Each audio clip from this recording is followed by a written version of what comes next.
से नहीं कर पाते, एक ट्रोकार चाहिए।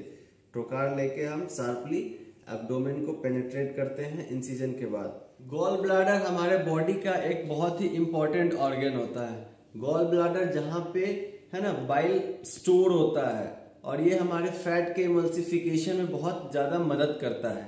पर क्या होता है कि अगर हमारे गॉल ब्लैडर में स्टोन हो जाए, गॉल ब्लैडर में स्टोन होने के बाद क्या होता है कि वो गॉल ब्लैडर आगे जाके खतरा क्रिएट कर सकता है, आगे जाके प्रॉब्लम क्रिएट कर सकता है और ये एक डेंजर साइन हो जाता है बॉडी के लिए। क्योंकि अगर गॉल ब्लैडर में स्टोन हो गया है, अगर वो गॉल ब्लैडर का स्टोन अगर आगे बढ़ता चला जाए, सीबीडी वगैरह में चला जाता है, सीबीडी एक पार्ट होता है गॉल ब्लैडर के आगे, उसमें चला जाए तो वो बहुत ज्यादा सीवियर पेन क्रिएट करता है और पेशेंट प्रॉब्लम होना स्टार्ट हो जाता है। फिर नॉर्मल प्रोसीजर की जगह ऑल्टरनेट प्रोसीजर करके और क्रिएट होता है। तो गाइज अगर गॉल ब्लैडर में आपके स्टोन है तो कृपया गॉल ब्लैडर को रिमूव करवा ले। गॉल ब्लैडर को निकाल देना ही बेहतर होता है। अदरवाइज ये बहुत सारे केसेस में गॉल ब्लैडर आगे चल के है ना कैप्सुलेटेड फॉर्म में बन जाते हैं और ये कैंसर का भी एक रीजन बन सकते हैं। कैंसर होने का भी डर रहता है। तो जब भी आपको पता चले किसी को भी गॉल ब्लैडर में स्टोन है तो उसे मतलब इनिशियली सजेस्ट कर देना है कि आप रिमूव करवा ले गॉल ब्लैडर, ज्यादा बेहतर रहेगा आपके लिए। और ये बहुत ही सरल प्रोसीजर होता है ना, 1 से 1.5 घंटे का प्रोसीजर होता है जिसमें पेशेंट को जनरल एनेस्थीसिया में किया जाता है। तो ये तो रही गॉल ब्लैडर क्या होता है। गॉल ब्लैडर को हम लोग 2 तरीके से निकालते हैं। पहले हम लोग कन्वेंशनली मेथड यानी कि ओपन एक टाका एक इंसिजन लगा के हम लोग गॉल ब्लैडर को रिमूव करते हैं, जो कि बहुत ही कॉम्प्लिकेटेड प्रोसीजर था। लेकिन अब हम लोग क्या करते हैं, हम लोगों के पास लैप्रोस्कोपिक इंस्ट्रूमेंट आ गया है। लैप्रोस्कोपिक इंस्ट्रूमेंट दैट मीन्स कि लैप्रोस्कोपिक कोलेसिस्टेक्टमी इसको बोलते हैं, है ना। तो लैप्रोस्कोपिक के मदद से हम लोग गॉल ब्लैडर को रिमूव करते हैं। तो लैप्रोस्कोपिक में कौन कौन सा इंस्ट्रूमेंट यूज होता है, कौन कौन सा इंस्ट्रूमेंट लगता है और लैप्रोस्कोपिक कोलेसिस्टेक्टमी में कौन कौन सा इंस्ट्रूमेंट कैसा दिखता है। तो चलिए गाइस आज का वीडियो इसी बात पे है और हम लोग आगे बढ़ते हैं और आपको दिखाते हैं कि गॉल ब्लैडर में यूज होने वाले यानी लैप कोलेसिस्टेक्टमी में यूज होने वाले इंस्ट्रूमेंट कैसे दिखते हैं, कैसे होते हैं और कौन कौन से होते हैं। Let's go.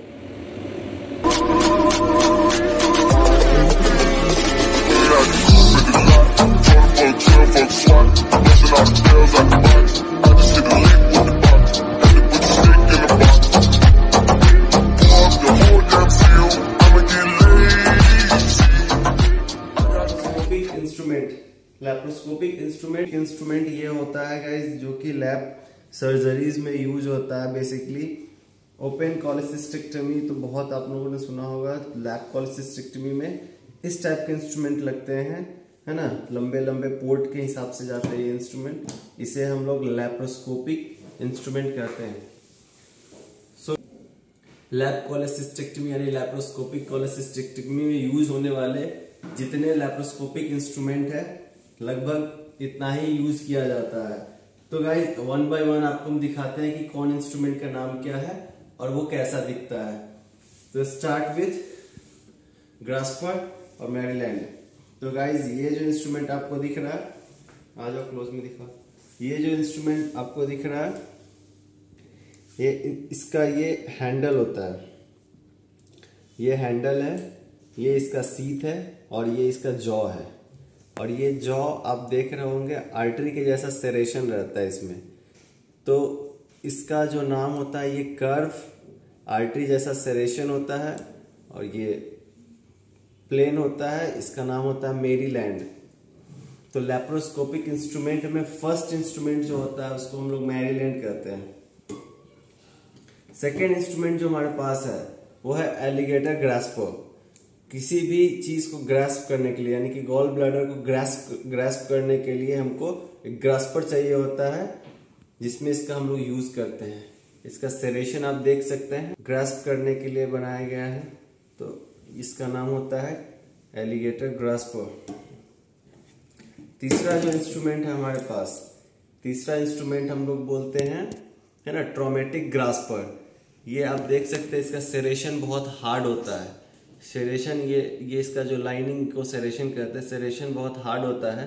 इसलिए इसका नाम पड़ा है ट्रॉमेटिक ग्रास्पर। और इसमें एक होल्डिंग है ना, रैचेट में होल्डिंग, रैचेट को होल्ड करने के लिए इसमें लॉक रहता है, लॉकिंग होता है। किसी भी ऑब्जेक्ट को पकड़ के ऐसे ये होल्ड कर देंगे तो ये होल्ड हो जाता है। आप देख सकते हैं ऐसे पकड़ के हम होल्ड कर दिए, ये होल्ड हो गया। तो ये है ट्रॉमेटिक है ना होल्डिंग ग्रास्पर। फोर्थ जो हमारा इंस्ट्रूमेंट आता है इसमें, फोर्थ इंस्ट्रूमेंट है हमारा सीजर है। ये एक कर्व सीजर, ये एक सीजर है, लैप्रोस्कोपिक कर्व सीजर। देख सकते हैं सीजर है, किसी भी चीज को कट करने के लिए ये यूज किया जाता है इनसाइड एब्डोमेन, एब्डोमेन के इनसाइड। तो ये सीजर होता है। पांचवा इंस्ट्रूमेंट में अगर हम बात करें तो सक्शन होता है, सक्शन को यूज करते हैं। ये 5 mm का सक्शन है और 10 mm का सक्शन है। ये 10 mm यानी कि ज्यादा इसका चौड़ाई है, मतलब सर्कमफेरेंस है। ये 5 mm है, इसका 5 mm सर्कमफेरेंस है। तो आप देख सकते हैं ये इंस्ट्रूमेंट है। और उसके बाद जो इंस्ट्रूमेंट आता है ये होता है एक्सट्रैक्टर। गॉल ब्लैडर को अंदर में डाइसेक्ट और क्लिप करने के बाद हम लोग इस इंस्ट्रूमेंट के हेल्प से उसको रिमूव करते हैं बाहर, है ना। तो ये हो गया हमारा 7वां इंस्ट्रूमेंट। ये होता है सबसे major instrument, clip applicator. Clip applicator, clip applicator आप देख सकते हैं, ये क्लिप करने के लिए, किसी भी क्लिप को लोड करने के लिए होता है ना। ये बेसिकली 300 का क्लिप एप्लीकेटर है। इसमें 300 का क्लिप लोड होगा। तो ये क्या होता है, क्लिप लोड करके और वेसल को सील कर दिया जाता है, ऐसे लॉक कर दिया जाता है। तो ये क्लिप एप्लीकेटर है। उसके बाद हमारे पास ये छोटे छोटे इंस्ट्रूमेंट हैं। ये छोटे छोटे इंस्ट्रूमेंट हैं, ये होते हैं है ना कैनुला, ये होते हैं कैनुला। और ये इसके होते हैं ट्रोकार। ये कैनुला, ये ट्रोकार, यानी कि ये कैनुला और ये ट्रोकार, हमेशा कंफ्यूजन होता है। तो ये बात आपको याद रखनी चाहिए, ये होता है कैनुला और ये होता है ट्रोकार।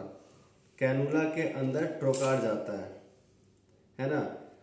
कैनुला के अंदर ट्रोकार जाता है। ट्रोकार का काम होता है पेनिट्रेशन का काम होता है। ये एब्डोमेन है, तो एब्डोमेन को पेनिट्रेट सीधा हम ट्रोकार से नहीं कर पाते हैं, इसलिए हमें एक कैनुला से नहीं कर पाते, एक ट्रोकार चाहिए।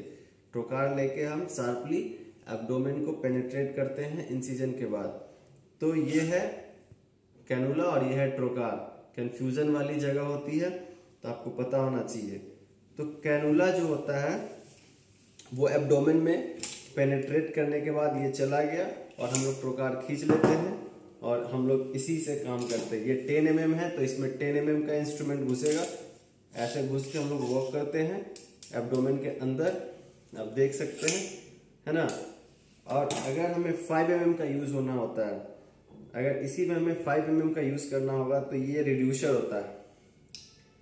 दिस इज अ रिड्यूसर, ये रिड्यूसर होता है। और रिड्यूसर को हम लोग इसका साइज रिड्यूस करने के लिए, रिड्यूसर मतलब रिड्यूस करने वाला साइज, तो रिड्यूसर का हम लोग यूज करते हैं 10 mm के पोर्ट को 5 mm बनाने के लिए।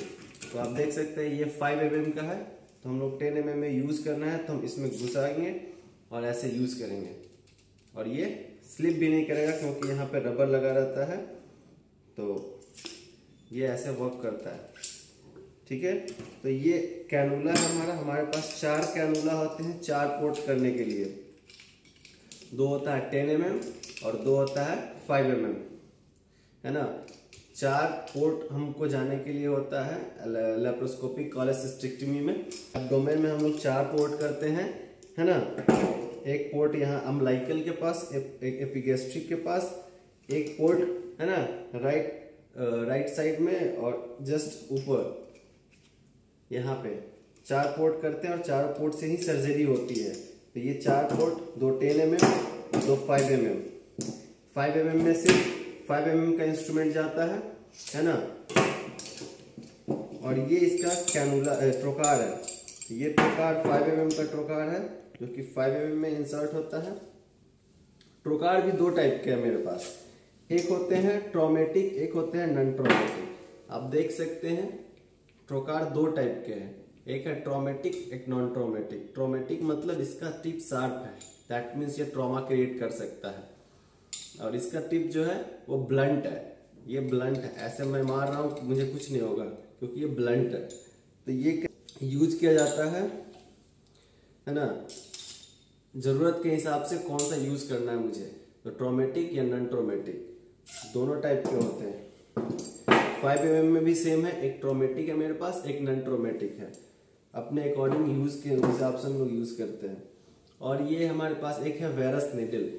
वेरस निडल फर्स्ट में एब्डोमेन में हम एंट्री करते हैं, उसके पहले यही हमको कंफर्मेशन देता है कि हमको एब्डोमेन में है ना कैसे एंट्री करना है, कैसे जाना है। तो बेसिकली गाइस अब बाकी बचा ये 2 इंस्ट्रूमेंट। ये 2 जो इंस्ट्रूमेंट होते हैं, एक होते हैं स्पैचुला, आप देख सकते हैं स्पैचुला। स्पैचुला ये आगे का जो इसका टिप होता है वो स्पैचुला मतलब चिपटा होता है। ये पटरी करने के लिए, यानी कि ये होमोस्टैसिस में हेल्प करता है और डाइसेक्शन में हेल्प करता है। गॉल ब्लैडर में आफ्टर क्लिपिंग हम लोग डाइसेक्शन करते हैं तो ये हेल्प करता है ऐसे ब्लड वेसल्स को जलाने के लिए, होमोस्टैसिस अचीव करने के लिए। ये हुक है एल हुक।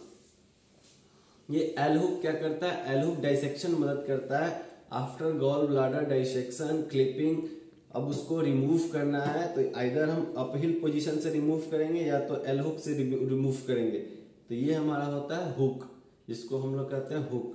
तो बेसिकली ये 2 इंस्ट्रूमेंट, ये 2 4 4 8 और 2 10 इंस्ट्रूमेंट जो होते हैं, यही लैप कोलेसिस्टेक्टमी यानी लैप्रोस्कोपिक कोलेसिस्टेक्टमी में यूज किया जाता है। और ये बाकी के छोटे इंस्ट्रूमेंट होते हैं। तो गाइस नेक्स्ट वीडियो में हम आपको बताएंगे इसका यूज कैसे किया जाता है।